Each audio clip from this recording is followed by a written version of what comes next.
Alors du coup, comment ça s'est passé ce matin avec la direction? Vous avez été reçu par rapport à la question de la répression? Voilà, on était resté par une arme sociale déployée par la société sur la répression policière et sur les convocations disciplinaires qui sont déjà en train de être mis en place. Bon voilà, on connaissait déjà le discours du numéro 2 de la RATP, M. Agulon, qui nous disait que comme quoi c'était pas lui qui envoyait les policiers pour nous matraquer. Mais bon, ça m'étonnerait, parce que vu qu'ils les garnissent à coups de pain au chocolat et de café tous les matins, pour venir nous castagner après, on l'a bien vu à Pavillon. Quand on frappe quelqu'un qui a un coup de matraque dans le crâne, on se demande les policiers ne sont pas venus le matin pour taper. C'est la direction. Nous, on accuse la direction de la RATP de les envoyer sur les piquets pour nous faire mal, c'est tout. Ce qu'il raconte, lui, il se décharge, qui dit qu'ils n'ont pas donné cet ordre-là. Nous, on dément. Pour nous, c'est eux qui donnent ces ordres-là. C'est pas possible que la direction n'a pas fait un démenti ou faire un communiqué pour dire d'arrêter de tabasser les ouvriers sur leur piquet de grève. C'est ce que je lui ai dit en réunion et j'ai jamais vu de communiqué. Ils disent que tous les matins, ils sont en réunion de crise. Mais encore, pour une fois, j'ai encore vu aucun numéro 2 ou la PDGR venir sur les piquets de grève, venir voir le ressenti des ouvriers se faire tabasser sur leurs piquets. Non. Bon, ils font des réunions dans leur bureau, ben, je pense, au chaud avec du café, du chocolat. Mais si, c'est ça leur but. On veut criminaliser les machinistes, comme quoi les grévistes sont un peu mauvais, sont un peu durs avec les non-grévistes. Tout ça c'est faux. Ça a eu un peu, c'est normal, au bout de 25 jours de grève, quand on a 1300 de perte de salaire ou voire 1004, bon, il n'y a rien de mal, il n'y a rien de méchant. Mais comme j'avais dit au président, M. Agulon, est-ce que lui il se préoccupait des gens qui mettaient sur l'île, les petits machinistes qui m'appelaient parce qu'ils étaient en pleurs, parce que les bus ils étaient pleins à craquer, ils se faisaient insulter. Ah, pour ça, ils ne prennent pas leur témoignage, mais ils prennent des témoignages pour attaquer des machinistes qui ont soi-disant tenu des propos. Mais on sait qu'on dément, il n'y a aucune personne qui a tenu des propos et la société dément tout propos homophobe sur le dépôt de Vitry. On va soutenir notre pote et on sera là le 13. Et le 13, on sera tous massifs pour venir démontrer à la direction générale, la direction locale, qu'il n'y aura aucune sanction contre les grévistes. On fait grève, c'est dans une bonne entente. S'il y a eu des petits mots confusés, il n'y a rien d'homophobe dedans. C'est la RATP qui en fait un film où il y a Madame Pécresse. Voilà. Est-ce que tu penses que ces tentatives d'intimidation des grévistes qui passent par la répression policière et disciplinaire peut fonctionner en fait, ou est-ce qu'au contraire ça peut aussi redonner peut-être un nouveau souffle au mouvement? Enfin, comment réagissent un peu les grévistes sur les dépôts? Non, ouais, comment on réagit aujourd'hui? On l'a bien vu à Pavillon. Après qu'on a matraqué une personne, les non-grévistes, ils ont été solidaires. Ils ont directement fait un droit d'alerte qui veut dire je ne sors pas mon bus et 80 machistes n'ont pas sorti leur bus. Maintenant, je pense que les non-grévistes ont fait un peu grève, mais voilà, il y a toujours le souci d'argent. C'est pour ça ils ont arrêté de faire un peu la grève, mais ils vont revenir dans le mouvement. Mais ils sont à fond solidaires.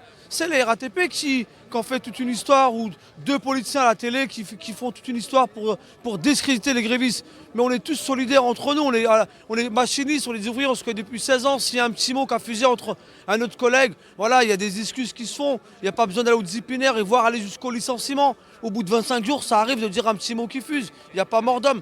Qu'on se fait insulter dans les bus tous les jours, la RATP dit que c'est l'insigne qu'on insulte et pas le machiniste. Ah bah alors pour là, il faut qu'on roule. Mais quand c'est le contraire, il faut licencier. C'est ça qu'il faut dénoncer. C'est à double tour avec eux. C'est quand c'est les usagers, il faut prendre sur soi. Et quand c'est un machiniste, bah, ça part à la révocation de la mise à pied. Non, à un moment donné, il faut dire aux machinistes, on est des collègues. Les rapports qui ont été mis contre les collègues, il faut les retirer aujourd'hui. Il y a eu des mots qui ont été dits. S'il y a des excuses, c'est bon, personne n'est mort à ma connaissance. Mais il faut bien voir, là où ça va dans la vraie dérive, c'est les policiers qui viennent matraquer les ouvriers tous les matins. C'est ça le vrai problème aujourd'hui. On a été interpellé officiellement le DRH de département Jean Agulon concernant les violences policières qui sont montées crescendo là, depuis le début du mouvement.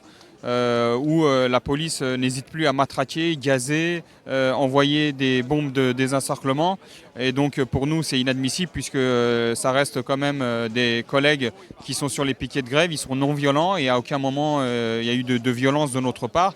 Et l'utilisation excessive de la violence policière aujourd'hui de certains policiers sont inacceptables. Donc on a interpellé la direction générale puisque c'est eux qui réquisitionnent les policiers pour qu'ils puissent intervenir et ils ont une part de responsabilité dans l'engrenage que ça peut prendre. Donc Notre rôle aussi en tant qu'organisation syndicale, c'est d'apaiser les choses. On est contre les violences policières, mais à un moment donné, il va falloir qu'ils cessent les provocations, d'une part policières, et de certains cadres et dirigeants de la RATP qui continuent dans la provocation quotidiennement, et aussi à mettre la pression sur les jeunes qui sont en période de commissionnement, où on leur fait comprendre que s'ils font grève, que ça serait mauvais pour leur déroulement de carrière.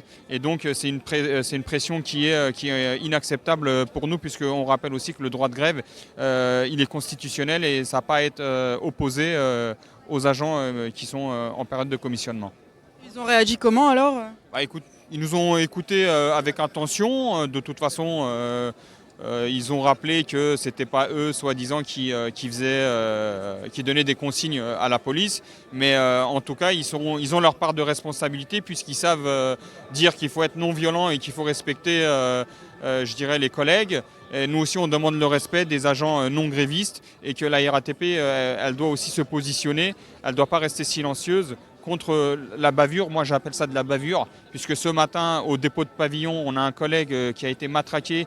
Il a eu 3 points de suture au crâne, alors qu'on distribuait des tracts, et à aucun moment il y a eu un blocage. Au dépôt d'Ivry, c'est pareil. À Pleyel, au dépôt de Pleyel, ils ont castagné un collègue à nous, ils lui ont fait une fracture du nez. Donc voilà, on voit bien que le gouvernement change sa position, puisque, comme le diraient les collègues de l'Opéra, comme ils ont raté leur partition, là, ils jouent la partition de la violence. Donc la violence, et ceux qui se radicalisent, c'est le gouvernement. Il y a eu aussi une question de répression sur le plan purement disciplinaire aussi, avec des convocations. Oui, alors c'est inédit, pendant un conflit social, je dirais, national, il y a des entretiens disciplinaires qui commencent à tomber. Et donc nous, en tout cas, quelles que soient l'étiquette syndicale du collègue, ou qu'ils soient syndiqués ou non syndiqués, on soutiendra l'ensemble des collègues qui recevront, je dirais, une lettre de convocation pour des faits de grève, ou pour des accusations fallacieuses, puisque là, pour notre camarade de Vitry, c'est pour Yacine, voilà. Il y a un soutien total, et on ne lâchera pas l'affaire avec Yacine. Donc on demande aussi à la direction de mesurer ce qui est en train de se passer, et de ne pas s'avancer sur les injonctions de Valérie Pécresse ou d'autres politiciens qui, eux, cherchent à faire le buzz, puisqu'il y a la grève et l'après-grève, et ça, il faut y réfléchir. Super. Et donc vous appelez pour Yacine le 13 janvier, c'est ça? Vous serez là aussi? Bien sûr, moi je suis du centre bus des Pavillons sous bois. Voilà, donc ce matin j'étais présent lors de la violence policière qui a été faite sur notre dépôt. Donc les salariés sont en colère, ils ont exercé leur droit de retrait, donc massivement. Forcément, c'est pas la première fois. Une fois avant, il y a eu un collègue qui a eu des côtes fêlées. Donc la direction joue vraiment le jeu du pourrissement avec l'aide du gouvernement. Bien sûr, j'étais aussi présent lors de l'entretien avec la direction générale, qui a dit qu'eux, ils font juste appeler la préfecture de police qui, elle, amène la police. Mais ce matin, sur Pavillon, on a bien vu que c'était une milice qui était présente et non pas des forces de l'ordre. Car au lieu de protéger les individus, ils ont chargé le personnel RATP ainsi que les personnes qui étaient en soutien lors du piquet de grève, sans même prendre le temps d'éteindre les feux qu'il y avait aux alentours, en mettant en péril la sécurité de tous les citoyens qui étaient présents lors de ce piquet de grève. Donc on voit bien qu'aujourd'hui, il n'y a plus de respect du piquet de grève ou non.